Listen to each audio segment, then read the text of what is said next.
Dona Beatriz ajeitou a bolsa no colo e olhou pela 100ª vez o número do painel eletrônico da farmácia. Faltavam 11 pessoas na sua frente. 11 pessoas cansadas. Essa fila de segunda-feira de manhã que parecia não andar nunca, cheia de gente com aquele mesmo olhar vazio de quem só quer pegar o remédio e ir embora para casa descansar as pernas. Ela tinha 62 anos e uma dor no peito que não era só do coração, mesmo que fosse justamente o remédio do coração que ela estava ali buscando. Beta-bloqueador. Ela nem gostava do nome. Soava a máquina, a coisa fria, quando na verdade o que doía nela não tinha nome de bula nenhuma. Fazia 3 meses que o marido tinha morrido. Um infarte rápido, desses que não dão nem tempo de se despedir direito. E desde então Beatriz vivia naquele ritmo devagar de quem está aprendendo de novo a andar sozinha pela própria casa, a dormir do lado que sobrou da cama, a fazer café para uma xícara só.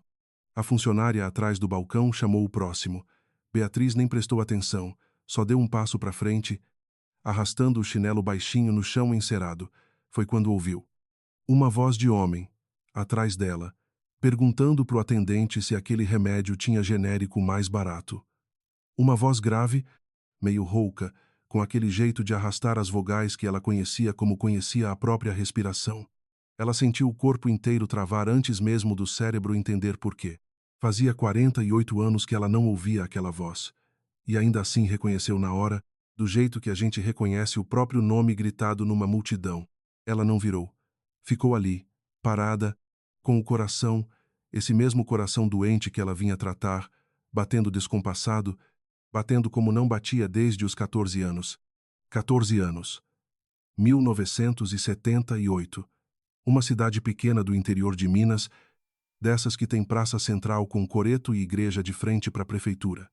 Beatriz era filha do dono da única farmácia da cidade, ironia que ela só ia perceber décadas depois, parada numa fila de farmácia igual àquela do pai, e Rogério era filho do mecânico que consertava carro atrás da matriz, um menino de mãos sempre um pouco sujas de graxa que ele tentava esconder enfiando no bolso da calça. Eles se conheceram na escola, na sala de Dona Zuleide, professora de português que botava os alunos em fileiras por ordem alfabética. R vinha logo depois de um sobrenome que começava com Q, então Rogério sentava atrás de Beatriz havia 2 anos, sem nunca ter dito mais que empresta a borracha. Até o dia em que ela deixou cair o livro de matemática no chão e ele se abaixou junto com ela para pegar, e as testas quase se bateram, e os dois riram, e foi ali, naquele instante bobo e sem importância nenhuma para qualquer pessoa de fora, que alguma coisa mudou entre eles para sempre. Começou devagar, um bilhete dobrado em formato de triângulo, escondido dentro do livro de ciências. Depois virou rotina. Toda quinta-feira, no fim da aula, ele deixava um bilhete embaixo da terceira pedra do muro dos fundos da escola, perto do pé de manga que dava fruta o ano inteiro. Ela respondia na sexta. Ninguém nunca soube. Nem a melhor amiga dela, nem o primo dele que trabalhava junto na oficina. O código dos dois era simples. Sempre que um queria dizer "estou pensando em você" sem escrever a frase inteira, desenhava uma manga pequena no canto do papel. Só isso. Um desenho torto de fruta que virou, com o tempo, a coisa mais bonita que Beatriz já tinha recebido na vida. Foi debaixo daquele pé de manga que ele disse, 1 mês antes do aniversário dela de 15 anos, que quando os dois crescessem ele ia construir uma oficina do tamanho de um quarteirão, só para poder sustentar ela sem que o pai dela tivesse motivo nenhum para dizer não. Beatriz riu, mas guardou a frase. Guardou do jeito que menina guarda a promessa, como se fosse lei. O problema é que criança guarda segredo mau, e foi a irmã mais nova de Beatriz, 7 anos na época, que contou para a mãe, sem entender o tamanho do que estava contando, que a irmã ficava toda boba perto do menino da oficina. Dona Íris não gritou. Dona Íris nunca gritava. Esse não era o estilo dela. Dona Íris chamou Beatriz para sentar na sala de visita, serviu chá que ninguém pediu e disse, com uma calma que doía mais que grito, que aquilo ali precisava parar antes que virasse vergonha para a família inteira. Menina de farmacêutico não anda com filho de mecânico, Beatriz. Não por ele ser ruim. É pelo mundo ser ruim. O mundo vai fazer vocês dois de picadinho e eu não vou ficar parada vendo isso acontecer com a minha filha. Beatriz chorou, implorou, jurou que aquilo era diferente, que Rogério não era só filho do mecânico, era o menino que tinha aprendido a tocar violão sozinho olhando revista, que sabia o nome de toda estrela que aparecia no céu de agosto, que uma vez andou 6 quilômetros a pé só para levar remédio para a avó dela quando ninguém mais podia. Dona Íris ouviu tudo com o rosto fechado e no fim disse só uma frase, baixinho, quase gentil. Isso é exatamente o tipo de menino que vai te fazer sofrer o resto da vida, filha. Um dia você vai me agradecer. 3 semanas depois, a família de Beatriz se mudou para a capital. Não foi mudança de trabalho, não foi nada assim. Foi mudança pura e simplesmente para separar os dois, coisa que na época ninguém disse em voz alta, mas que Beatriz sempre soube, do fundo do estômago, ser a verdade. Ela deixou um bilhete debaixo da terceira pedra, no dia antes de partir. O último. Não teve resposta, porque não teve tempo. O caminhão de mudança saiu de madrugada e ela nunca mais voltou naquela cidade para saber se ele tinha lido. Passou os primeiros 2 anos escrevendo cartas para o endereço antigo da oficina, sem nunca ter certeza se chegavam. Nenhuma resposta veio. No terceiro ano, parou de escrever. Aos 18, casou com um rapaz de família conhecida da mãe, um homem bom, trabalhador, que ela aprendeu a amar do jeito que se aprende línguas na vida adulta, com esforço, com disciplina, sem aquele fogo de quando se é criança e o mundo ainda não ensinou a ter medo. 48 anos. E agora, naquela fila de farmácia num shopping da Zona Sul, com o SUS cobrindo metade do remédio e a outra metade saindo do próprio bolso, Beatriz ouvia de novo aquela voz atrás dela, perguntando por genérico mais barato, e o mundo inteiro parecia ter voltado para o dia do pé de manga. Dona Beatriz Andrade Meireles chamou a atendente, olhando para o cadastro na tela. Ela precisava dar um passo à frente. Precisava ir até o balcão, pegar a caixinha, pagar, sair. Era o que fazia sentido, o que uma mulher de 62 anos, viúva, avó de 2 netos, devia fazer numa segunda-feira comum. Ela não deu o passo. Elle a virou. E ali, 3 pessoas atrás na fila, estava um homem de cabelo branco todo, um pouco curvado nos ombros, segurando uma receita amassada na mão direita, a mesma mão que uma vez tinha desenhado mangas tortas, num papel de caderno, e olhando para ela com uma expressão que só podia ser descrita de um jeito, como quem vê um fantasma que, ao invés de assustar, cura. Bia, ele disse, a voz falhando no meio da palavra, o apelido que ninguém mais no mundo usava havia meio século.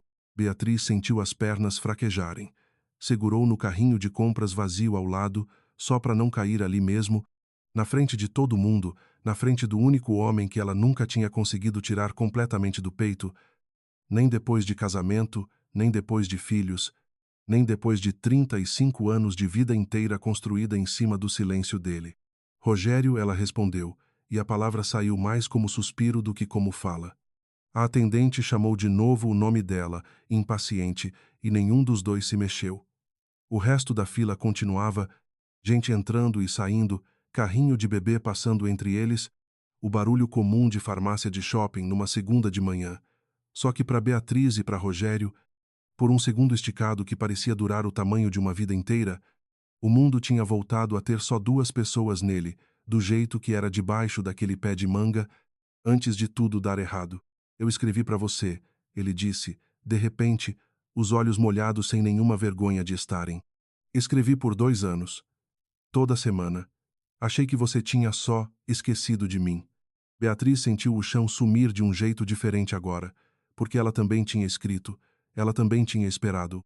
E se os dois tinham escrito, se os dois tinham esperado, então alguma coisa no meio do caminho não tinha ido parar onde devia ir, e ela, parada ali na fila da farmácia, com a caixinha de remédio do coração esperando para ser paga, sentiu pela primeira vez em 48 anos que talvez a história que ela sempre tinha contado para si mesma, a história de um garoto que simplesmente parou de gostar dela, nunca tivesse sido a história verdadeira. Rogério, ela disse, a voz tremendo. Quem entregava as suas cartas na oficina? Ele franziu a testa, sem entender a pergunta. Ninguém entregava, Bia. Elas nunca chegavam a sair de lá. Eu que ia deixar na sua casa antiga, toda semana, no muro dos fundos, onde a gente sempre deixava.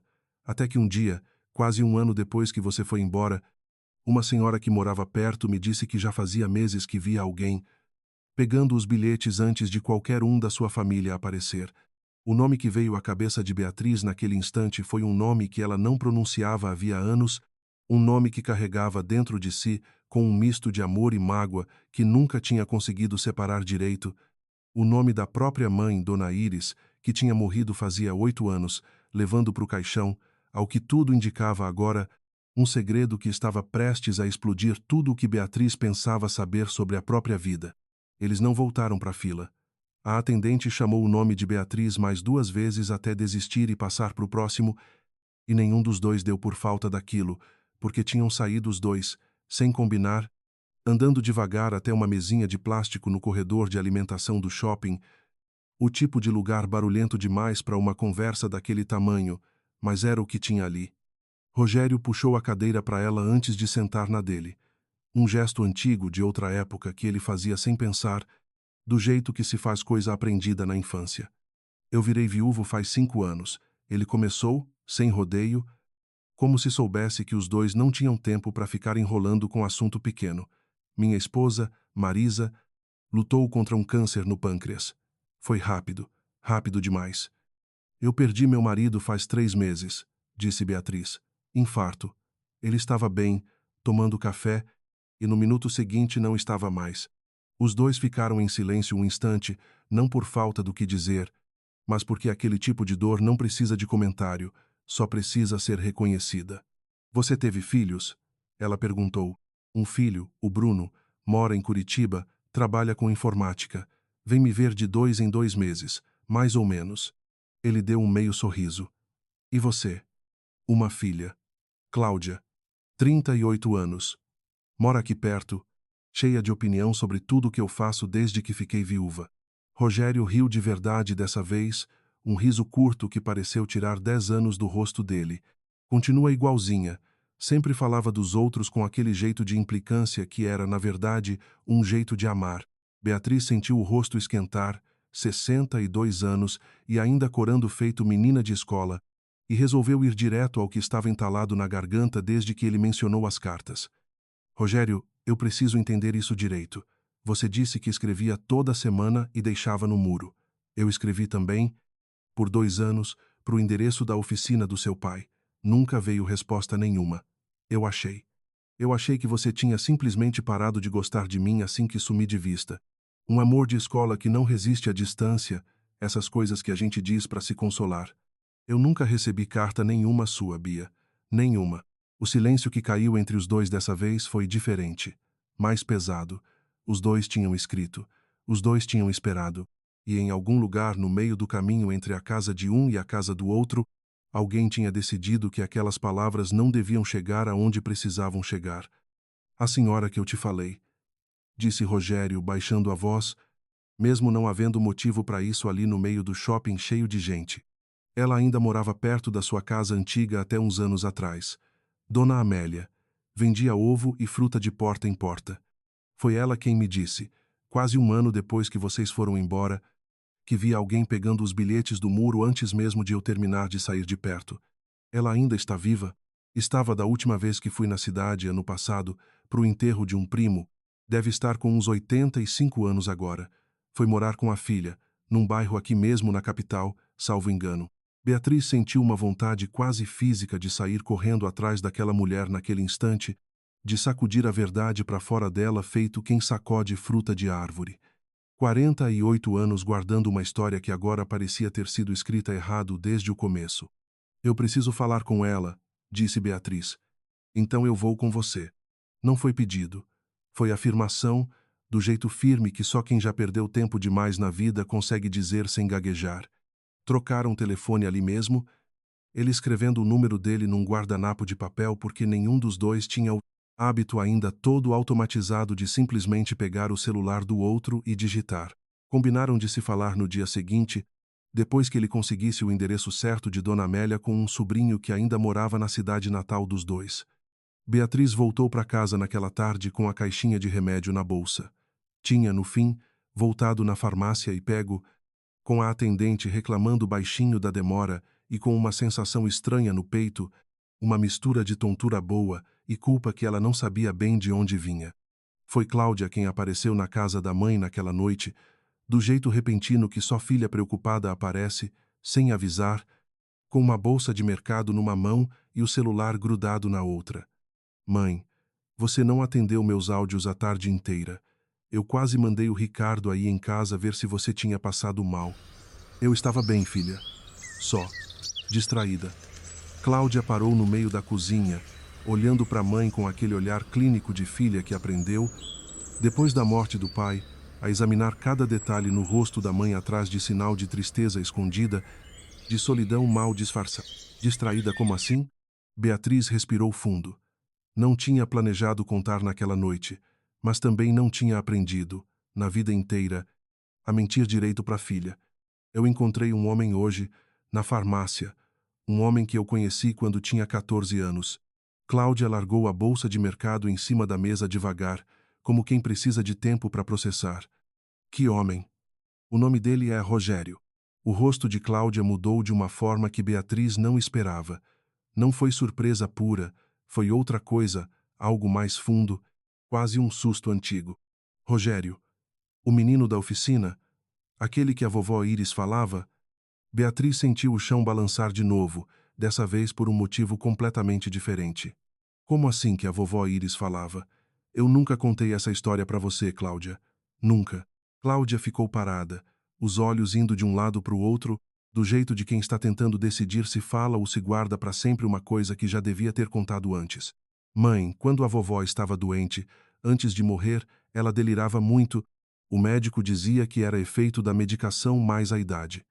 E tinha uma coisa que ela repetia, quase toda noite que eu passava lá cuidando dela. Ela dizia um nome, Rogério, e depois falava sozinha, coisas desconexas, eu fiz o que tinha que fazer, ele ia sofrer igual eu sofri, coisas assim. Eu achei que fosse só delírio de remédio forte, mãe. Eu juro que achei que fosse só isso. Beatriz sentou devagar numa cadeira da cozinha, as pernas de repente sem força nenhuma. Ele ia sofrer igual eu sofri, repetiu, baixinho, testando o peso de cada palavra. Cláudia, sua avó teve algum amor proibido?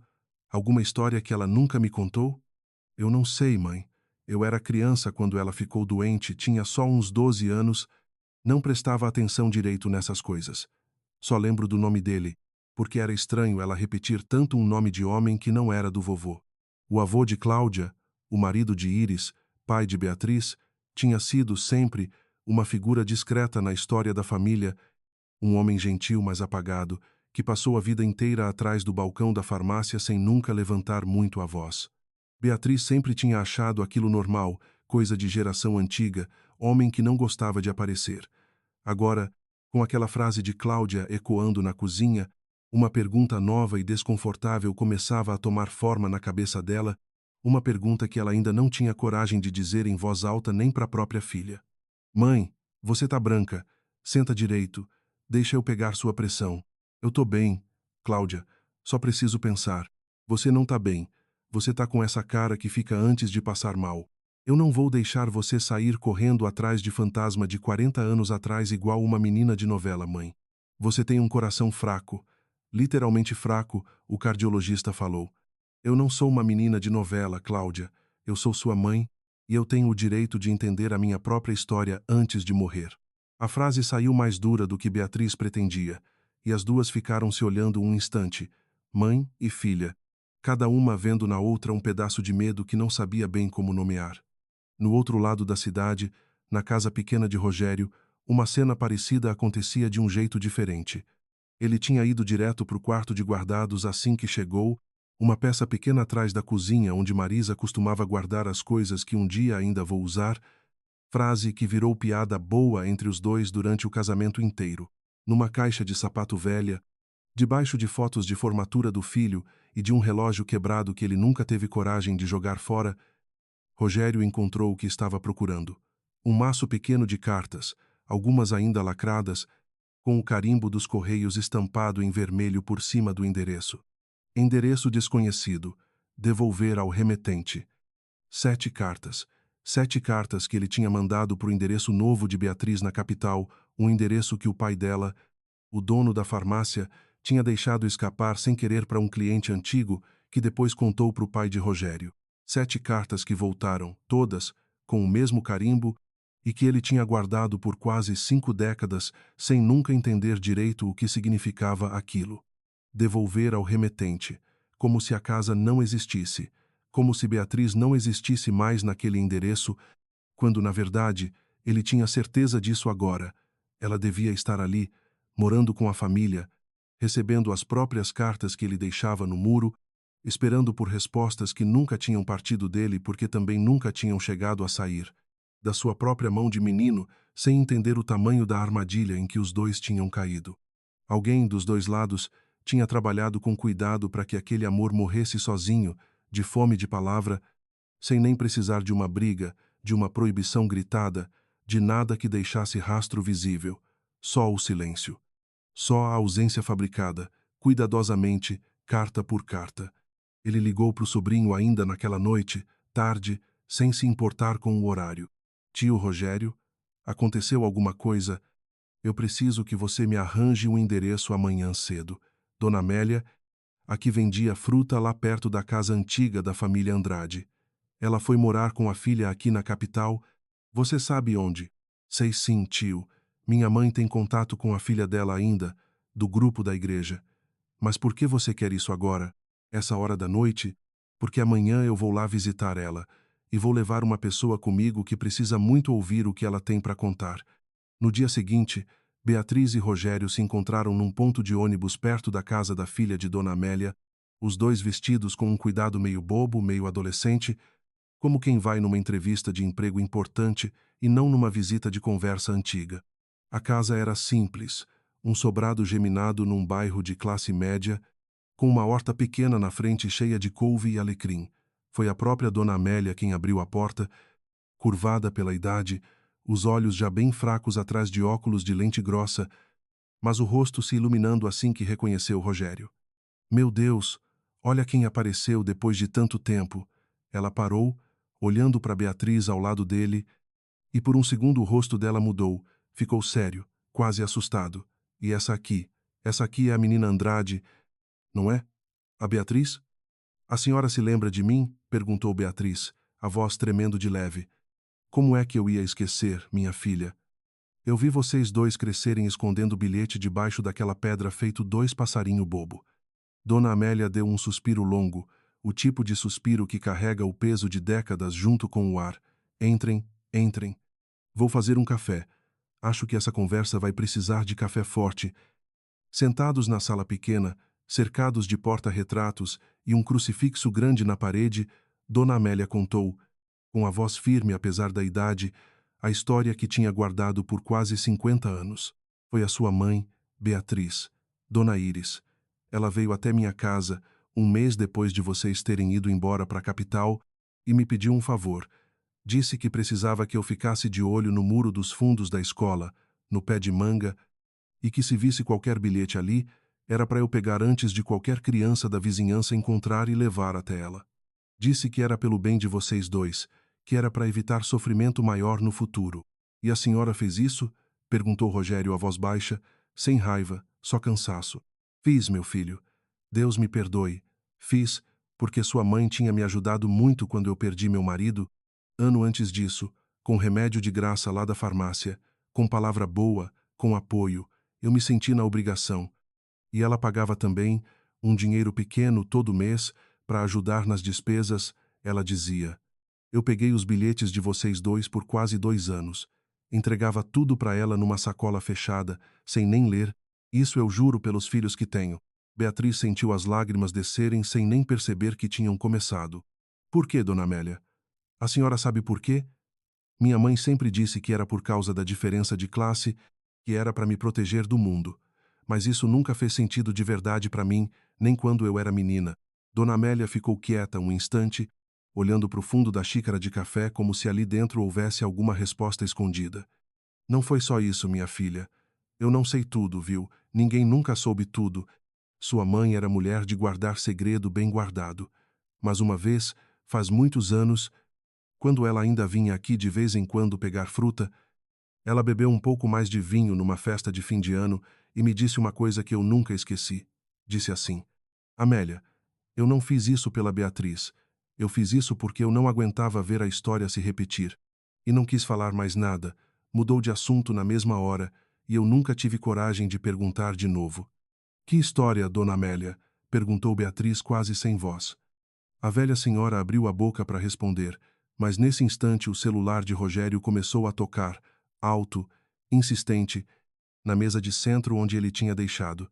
Ele olhou o visor, viu o nome do filho, Bruno, e franziu a testa, porque Bruno nunca ligava naquele horário do meio da manhã em dia de semana. Alô, filho? A voz do outro lado veio apressada, alta o bastante para Beatriz e Dona Amélia ouvirem pedaços mesmo à distância. Pai, onde você tá? Eu passei aí em casa para deixar uma encomenda e você não tava. Aí eu vi na sua mesa os remédios de pressão intactos, os de ontem e os de hoje, os dois ainda lacrados na cartela. Pai, você não tá tomando remédio? Rogério empalideceu de um jeito que fez Beatriz se levantar do sofá na mesma hora. Eu esqueci ontem, filho, com tudo o que aconteceu. Eu. Ele não terminou a frase. A mão que segurava o celular começou a tremer, e um segundo depois ele levou a outra mão ao peito, o rosto se contorcendo numa careta de dor que fez Dona Amélia largar a xícara com um estrondo e Beatriz gritar o nome dele pela primeira vez em 48 anos, com o mesmo desespero de quem nunca tinha parado de amar. O hospital cheirava a álcool e a café requentado, esse cheiro que gruda na roupa de quem passa a tarde inteira sentado numa cadeira de plástico duro esperando notícia. Beatriz estava ali fazia 3 horas, com Cláudia ao lado segurando sua mão sem dizer muita coisa, porque já tinha aprendido com a morte recente do pai que às vezes o silêncio junto é mais forte que qualquer palavra de conforto. Bruno tinha chegado direto do trabalho, a gravata torta, o paletó ainda vestido, andando de um lado para o outro do corredor com o celular na mão esperando alguma atualização. Foi ele quem tinha ligado para o SAMU assim que a chamada com o pai caiu no meio de um grito, e foi graças a essa ligação rápida, mais a proximidade do hospital de Dona Amélia, que Rogério tinha chegado à emergência em menos de 20 minutos, tempo que o médico depois disse ter feito toda a diferença. Não foi um infarto completo. Foi o que o cardiologista chamou de evento isquêmico transitório provocado por descontrole de pressão associado ao esquecimento da medicação, uma frase comprida que, traduzida para o tamanho da vida real, significava que o coração de Rogério tinha soltado um aviso sério, um aviso que dessa vez tinha vindo com tempo de ser ouvido. Ele vai ficar bem, disse o médico, um homem jovem de jaleco ainda meio amassado do plantão. Vamos manter em observação essa noite, ajustar a medicação, mas o quadro está estável. O senhor teve muita sorte de estar perto de socorro rápido. Beatriz sentiu o corpo inteiro amolecer de alívio, um alívio tão grande que quase doeu mais que o susto. Cláudia apertou a mão dela com mais força. Mãe, isso que você está sentindo agora, disse Cláudia, baixinho, esse medo de perder alguém de novo, esse desespero. Isso não é coisa de história de novela. Isso é real. Você ainda ama esse homem. Beatriz não respondeu na hora. Só ficou olhando para o corredor branco, para a porta fechada atrás da qual Rogério estava sendo monitorado, e pensou em quantas vezes, na vida inteira, ela tinha se convencido de que aquilo que sentiu aos 14 anos era só coisa de menina boba, fogo de palha que qualquer adulto sabe que não dura, e como no fundo nunca tinha acreditado nisso de verdade. Deixaram ela entrar para ver ele meia hora depois, só 5 minutos, regra do hospital. Rogério estava com um soro no braço, os fios do monitor cardíaco saindo por baixo do avental azul claro, mas o rosto, apesar de cansado, tinha um brilho que Beatriz reconheceu na hora. Era o mesmo brilho de quando ele tinha 14 anos e contava para ela algum plano maluco de futuro. Você me deu um susto enorme, ela disse, sentando na cadeira ao lado da cama. Eu prometo que não vou embora de novo, Bia. Não depois de 48 anos esperando para terminar essa conversa. Ela riu, um riso molhado de lágrima ainda não seca, e foi nesse instante que Cláudia bateu de leve na porta e entrou, um envelope amarelado na mão, o papel gasto nas bordas de tanto tempo guardado. Mãe, eu preciso te mostrar uma coisa. Eu fui em casa enquanto vocês estavam aqui, procurar as coisas da vovó Iris que ainda estão guardadas na caixa do sótão. Eu lembrei, depois da nossa conversa de ontem, que tinha uma carta lacrada com o seu nome escrito na frente, que o vovô guardou sem nunca entregar, dizendo que era para você abrir só quando fosse a hora certa. Ele morreu sem nunca dizer quando ia ser essa hora. Eu acho que é agora, mãe. Beatriz pegou o envelope com a mão tremendo. O nome dela, escrito na letra inclinada e cuidadosa que ela reconhecia de cartões de aniversário e listas de compras da infância inteira. Para minha filha Beatriz quando ela estiver pronta para entender. Abre, disse Rogério, baixinho, a mão dele buscando a dela por cima do lençol do hospital. Ela abriu. A letra da carta era mais fraca que a do envelope, como se tivesse sido escrita já perto do fim, quando as mãos de Iris já tremiam com a doença que viria a levá-la. Beatriz, minha filha, se você está lendo isso, é porque eu já não estou mais aqui para ver sua cara enquanto você lê, e talvez seja melhor assim, porque eu nunca tive coragem de te contar isso olhando nos seus olhos. Você deve estar se perguntando, a essa altura, por que eu fiz o que fiz com você e com aquele menino, o Rogério. Você merece saber a verdade, mesmo que ela não me deixe menos culpada. Antes de conhecer seu pai, eu amei um homem. Um homem pobre, filho de lavrador, chamado Anísio. Eu tinha 16 anos, ele tinha 19, e era o tipo de amor que a gente só sente uma vez na vida, desses que fazem a gente achar que consegue enfrentar o mundo inteiro descalça se for preciso. Minha família não aceitou. Meu pai era dono de terra, e um genro sem posse nenhuma era humilhação demais para aceitar. Fui proibida de ver Anísio, do jeito que depois eu proibi você de ver o Rogério, com a mesma calma fria que eu aprendi que servia melhor que grito. Anísio foi embora da cidade tentando arrumar dinheiro suficiente para voltar e me pedir em casamento com alguma dignidade. Foi trabalhar numa construção em outro estado. 6 meses depois, chegou notícia de que ele tinha morrido num acidente de obra, um andaime que caiu, coisa rápida, sem nem chance de despedida. Eu nunca mais fui a mesma depois disso, Beatriz. Casei com seu pai 2 anos depois, um homem bom, que eu aprendi a respeitar e, com o tempo, a amar de um jeito quieto, mas que nunca apagou o buraco que ficou de Anísio dentro de mim. Quando eu vi você apaixonada por aquele menino da oficina, do mesmo jeito que eu tinha sido apaixonada, meu primeiro pensamento não foi vergonha de classe, minha filha, foi pavor puro. Pavor de você amar alguém do jeito que eu amei e perder esse alguém do jeito que eu perdi e carregar esse buraco a vida inteira do jeito que eu carreguei. Eu não estava tentando proteger você de vergonha nenhuma. Eu estava tentando proteger, lá de virar eu. Eu sei agora, tarde demais para consertar, que fiz exatamente a coisa que jurei nunca fazer com minha própria filha. Tirei de você a chance de escolher seu próprio destino do jeito que tiraram de mim. Interceptei as cartas. Paguei Dona Amélia para fazer isso, coisa que ela topou por gratidão e por precisar do dinheiro, e eu me aproveitei dessas duas coisas sem dó nenhuma. Também descobri, por um conhecido, o endereço que o pai dele tinha arrumado para mandar carta para você aqui na capital, e usei minha influência com o carteiro da região, que era freguês antigo da farmácia, para devolver tudo com carimbo de endereço desconhecido. Eu fiz isso pensando em te poupar de sofrimento. Só entendi, anos depois, vendo você casar sem aquele brilho nos olhos que eu tinha visto quando você falava dele, que eu não te poupei de nada. Só troquei um tipo de dor por outro, mais lento, mais silencioso, o tipo de dor que não tem enterro nem véu preto, só um vazio de vida inteira, sem saber bem o motivo. Eu não peço perdão, Beatriz, porque não acho que mereço. Só peço que, se ainda houver alguma chance, qualquer chance, de você reencontrar esse homem, você não cometa o mesmo erro que eu cometi. Não deixe o medo escolher por você 2 vezes na mesma vida. Com todo o amor que eu soube dar e todo o arrependimento que eu não soube dizer em vida, sua mãe, Iris. Beatriz terminou de ler com as 2 mãos tremendo tanto que Rogério teve que segurar o papel com ela para ele não cair. No chão. Cláudia, do outro lado da cama, tinha o rosto molhado de lágrima, a mão na boca. Ela sofreu a vida inteira com isso, disse Beatriz, a voz embargada, e fez a gente sofrer também, achando que estava evitando. Isso não desculpa o que ela fez, disse Rogério com uma firmeza calma, sem raiva na voz, só clareza.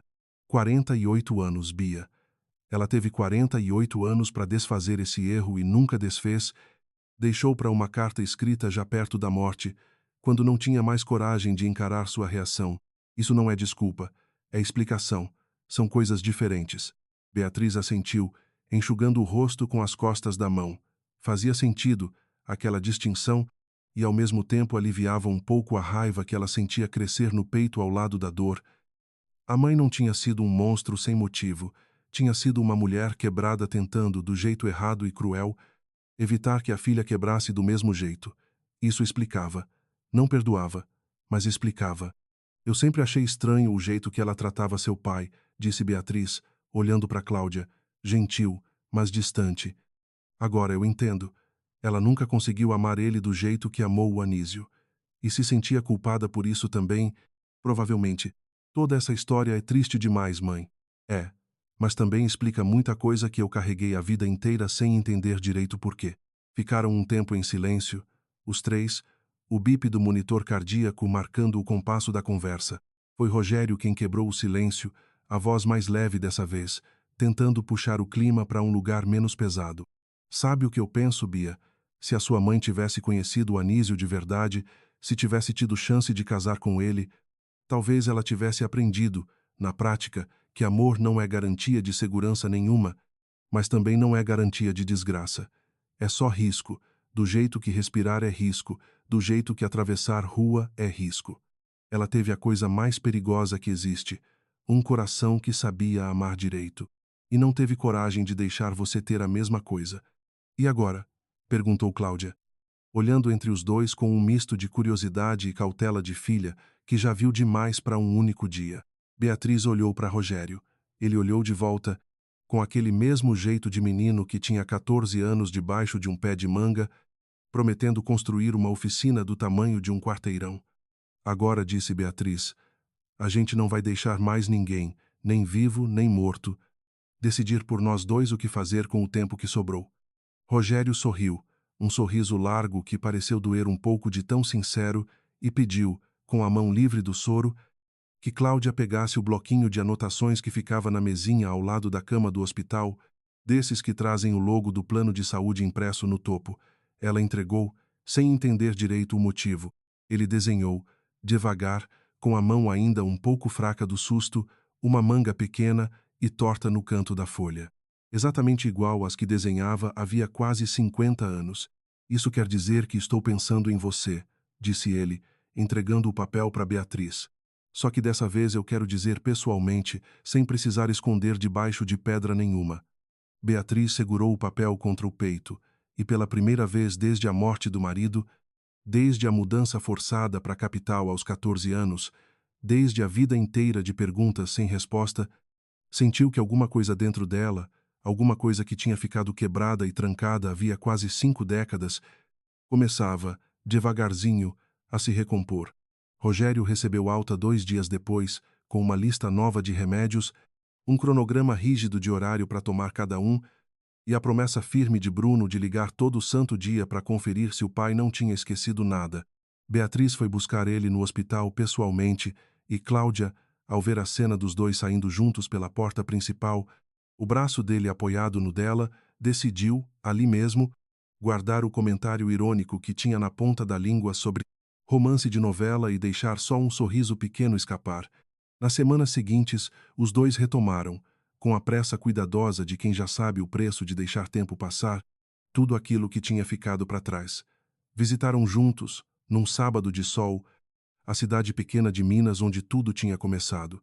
O pé de manga ainda estava lá, mais velho, mais torto, mas de pé, teimoso do jeito que árvore antiga costuma ser. A escola tinha virado um posto de saúde, mas o muro dos fundos continuava intacto, com a mesma pedra que os dois reconheceram na hora, gasta pelo tempo, mas ainda no lugar certo. Rogério tirou do bolso um papel dobrado em formato de triângulo, do jeito antigo, e deixou embaixo da pedra, como quem fecha um ciclo que devia ter sido fechado décadas atrás. O que tem escrito? Perguntou Beatriz. Não vou te contar. Vai ter que vir aqui buscar depois se quiser saber. Ela riu, um riso que veio de um lugar dentro dela que parecia não ser usado havia muito tempo, e naquele instante, parada debaixo do pé de manga com o homem que ela tinha amado desde os 14 anos, entendeu, com uma clareza que não doía mais, que algumas histórias não se estragam de verdade quando são interrompidas. Elas só ficam esperando pacientes o tempo certo de continuar. Dona Amélia, meses depois, seria convidada de honra num casamento pequeno, discreto, No cartório do bairro onde Beatriz morava, com Cláudia e Bruno servindo de testemunha, os dois já tratando um ao outro com aquela cordialidade cautelosa de gente que sabe que agora vai ter que aprender a dividir feriado de família pelo resto da vida. No brinde depois da cerimônia, Rogério ergueu a taça de suco de uva, proibido o álcool, por causa do coração, e disse só uma frase curta que resumia tudo que os dois tinham atravessado para chegar até ali, 48 anos atrasado, mas no horário certo. Beatriz sorriu, segurou a mão dele por cima da mesa e pensou que, no fim das contas, o remédio mais importante que tinha buscado naquela fila de farmácia não vinha de caixinha nenhuma, vinha de um reencontro que o tempo, por mais cruel que tivesse sido em separá-los, ainda tinha guardado teimoso, esperando o dia certo de devolver.